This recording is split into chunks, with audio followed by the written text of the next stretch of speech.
Let me start with you, Hillary Rosen. The White House has decided that it would be inappropriate to assert executive privilege and block all this Trump information, what they were doing, what they were saying, what they were emailing, who they were calling, from the committee. I will confess I am a little surprised because Biden is generally an institutionalist.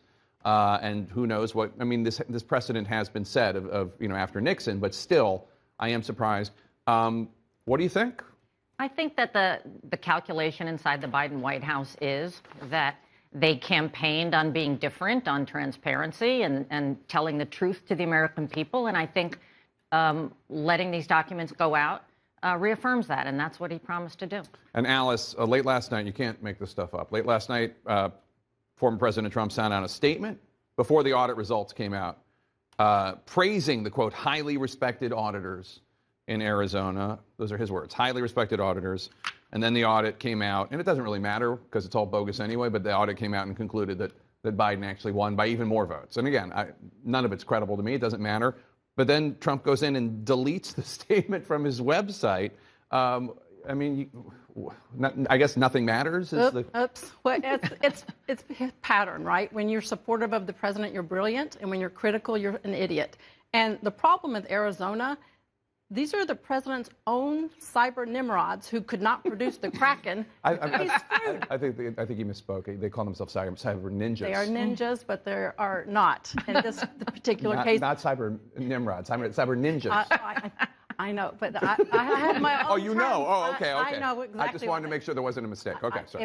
It was exactly. I meant to say that. Okay. Because look, here's the situation: is we knew we had free and fair elections across the country. We knew we had free and fair elections in Arizona, and this exercise in futility is a complete and absolute waste of time. And Republicans should not continue to feed into the big lie. We should not continue to support people that will investigate allegations of false election. And we should, instead of focusing on past grievances of 2020, let's focus on our policies of the future, because that's the only way we're going to do well in 2022. And there's plenty to criticize of the current administration. Olivia, you think this is not so much about 2020 as about 2024? Yeah, that's right. I mean, what's important here is not the re-litigation of 2020. It's the pre-litigation of 2022 and 2024. You've seen it in the president's remarks, right? Casting doubt on the legitimacy of future Democratic victories. That's why this is, I don't disagree big with... Big Democratic victories or small D Democratic victories? Well, in this case, there's a considerable overlap.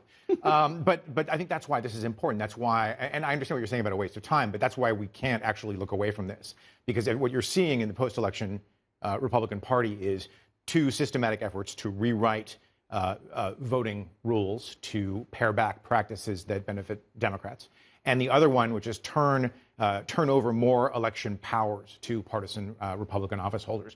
You know, a handful of Republican office holders held Donald Trump at bay in 2020, and the party is now structuring it so that those people those checks and balances won't be there next time. So look forward, not backward, in the great cliche of American politics. And Tia, one of the things that's remarkable, well, first of all, there are just so many conspiracy theories about this election, all of them bogus. But, you had the Italian military was using satellites to change results. You had the people in the fraud looking for bamboo in the ballots because supposedly they came from China. But then also is the craziness about Dominion voting systems. And the New York Times has obtained new court documents showing that officials working for the Trump reelection campaign, were aware that the voting machine claims being pushed by pro-Trump attorneys were baseless. This is in the context of Dominion voting systems suing Giuliani and, of course, Fox News for defamation. And yet the lie's still out there. Yeah, I find it really fascinating that Dominion has kind of taken the role of, being very aggressive in suing the people that they say have lied about them. And if it were not for Dominion's lawsuits, a lot of this may not have been uncovered because Republicans in Congress have been very, have put up roadblocks to the investigations in a lot of ways. But I think it shows, again, if you're with Trump, you have to be with him 100%. And there were people willing to be with him, so desperate to be with him that they were willing to lie.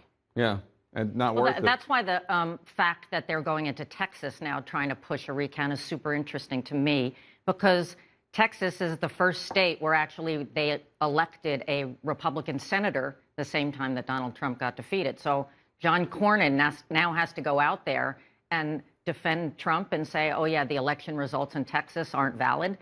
Does that mean he's questioning his own election, too? But remember, they're only doing 4 counties, 3 of which are counties that Biden won, one of which is a county that Trump won. Why? Why would that be? Well, they want to show any and every place they can possibly find voter irregularities or fraud in the election process. And let me just say this. I've worked in the Secretary of State's office on the state level, and elections are run state by state, county by county. These are people that work very hard to have free and fair and accurate elections, and there's not widespread voter fraud. And any time and money we spend on relitigating the past is just time and money not well spent. And I think that the fact that the numbers came out even more in favor of Joe Biden in Arizona is a classic case of it's time to move on and focus on the future. But all of this, including the death threats, is chasing good people out of the process of working for secretaries of state office, election boards, and the rest. Mostly civil servants, not necessarily partisan people. They're literally civil government workers. But Olivier is right. There's going to be litigation in over 11 states, I think, on voter access and on these claims. And so it might just be that for 2022, the courts will matter more than these state legislatures. And the other thing is more partisans are replacing those civil servants, though. And that's the other point, is that especially in Republican-led states or in states that, at the very granular level, pro-Trump Republicans are starting to say, sign up to be your precinct captain, sign up for your local election board. And that's what could be scary in the future when those checks and balances are supposed to make sure that the right thing happens. But again, the pattern is if you're a Trump Republican, you may not always stand for what's right. You might stand for what he wants you to do if those don't match Right. up. And for instance, in Georgia, where your paper is, Secretary of State Brad Raffensperger, who is a Republican, is a partisan, is a conservative, he's being challenged by Republican Congressman Jody Hice, not because Raffensperger isn't conservative, isn't Republican, isn't a devout Christian, but because he abided by the rule of law. Right. And because he said Biden won, now he has a challenger for someone who questions whether Biden won in Georgia. And if Jody Hice becomes a Secretary of State, he is the one who will be in charge in that 2024 race. And Raffensperger is like me, would have preferred for Donald Trump to have won this election, but he didn't. And Raffensperger counted the votes not once, not twice, but 3 times and came to the same conclusion. So at some point, you have to realize it's time to go. Thanks, one and all. Appreciate your time. Still ahead, getting everybody on the same page when it comes to a 3rd shot of the COVID vaccine. Can you roll up your sleeve now? And breaking on the lead, U.S. military bases grappling with a massive number of Afghan evacuees, including